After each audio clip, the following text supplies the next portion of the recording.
Assalamualaikum warahmatullahi wabarakatuh. Perkenalkan, nama saya Sulistiani dari Program Studi Kesehatan Masyarakat di Universitas Abdullah Tama.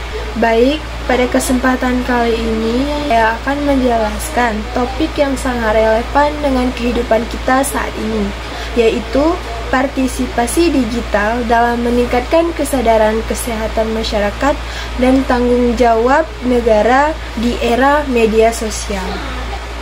Yuk simak video selanjutnya.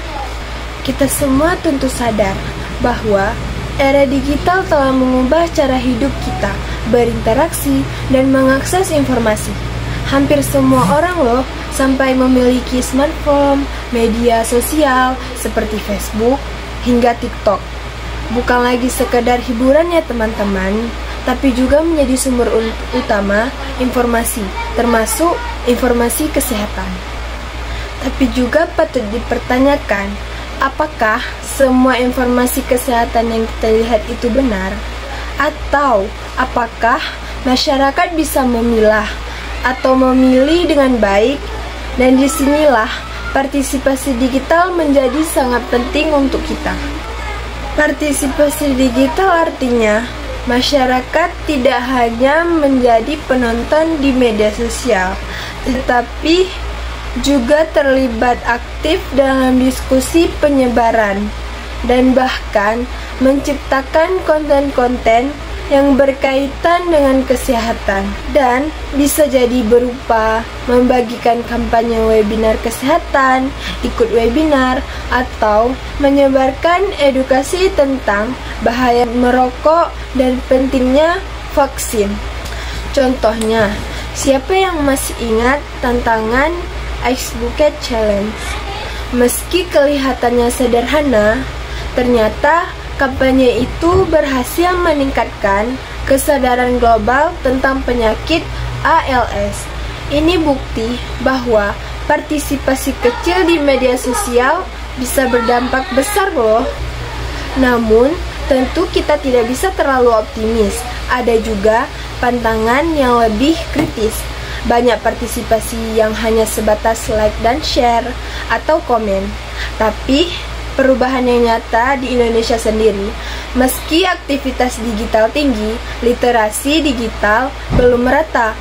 Banyak informasi hoax yang tersebar dan justru bisa menyesatkan kita. Makanya, dalam kajian ini, saya menggabungkan dua pendekatan, pendekatan partisipatif dan pendekatan kritis. Artinya, masyarakat tidak hanya dilihat sebagai penerima informasi, tetapi sebagai mitra aktif. Kita juga harus kritis. Jangan sampai partisipasi cuma jadi formalitas tanpa makna. Dari berbagai literatur yang saya pelajari, saya menemukan 3 hal penting agar partisipasi digital dalam isu kesehatan benar-benar berdampak. Yang pertama, partisipasi harus bermakna. Masyarakat harus benar-benar paham dan peduli dengan isu yang dibagikan, bukan cuma ikut-ikutan yang sedang tren. Yang kedua, partisipasi harus berkelanjutan. Jangan cuma aktif pas kampanye viral, tapi terus terlibat dalam mendukung gerakan kesehatan dalam jangka panjang. Yang ketiga, partisipasi harus inklusif. Semua orang dari latar belakang apapun harus diberi kesempatan untuk terlibat, termasuk kelompok yang akses internet yang masih terbatas. Untuk merangkum semua itu, saya menyusun satu model sederhana yang saya beri nama 3 pilar partisipasi digital yang bertanggung jawab, yaitu yang pertama, akses dan literasi. Masyarakat harus mempunyai akses ke teknologi dan tahu cara menggunakannya dengan bijak. Yang kedua, keterlibatan yang bermakna. Bukan hanya sekedar hadir atau nge-share, tapi benar-benar memahami isi pesan kesehatan itu. Yang ketiga, tindakan lanjutan secara kolektif. Harus ada aksi nyata setelah partisipasi digital, bisa berupa perubahan perilaku, kampanye offline, dan advokasi. Dari sini kita bisa melihat bahwa media sosial itu bukan hanya alat komunikasi, tapi juga ruang dialog sosial. Kita sebagai warga negara bukan cuma konsumen informasi, tapi juga menyebar, pengkritik, bahkan menciptakan narasi-narasi kesehatan. Ini salah satu contoh digital yang bukan hanya digunakan untuk scroll TikTok saja, tapi bisa dilakukan untuk hal-hal lain, seperti mencari informasi-informasi tentang obat-obatan, kadaluarsanya obat, dan lain-lain. Lalu, apa sih kontribusi dari kajian ini?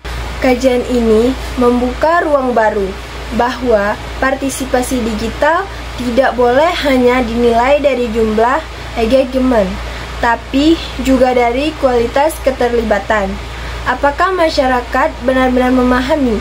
Apakah mereka menjadi bagian dari solusi?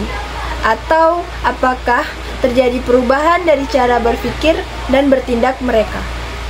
Kesimpulan yang saya ambil, saya ingin mengajak kita semua, terutama generasi muda, untuk lebih bijak, aktif dalam menggunakan media sosial. Jadilah penyebar informasi kesehatan yang benar, ajak orang-orang berdiskusi lawan hoax, dan jangan pernah anggap remeh kekuatan satu unggahan, karena bisa jadi itu membuka kesadaran seseorang. Baik, segitu saja yang bisa saya sampaikan. Apabila ada kesalahan, saya mohon maaf. Tetap semangat dan terus bekerja, teman-teman. Sampai jumpa di video selanjutnya. Assalamualaikum warahmatullahi wabarakatuh.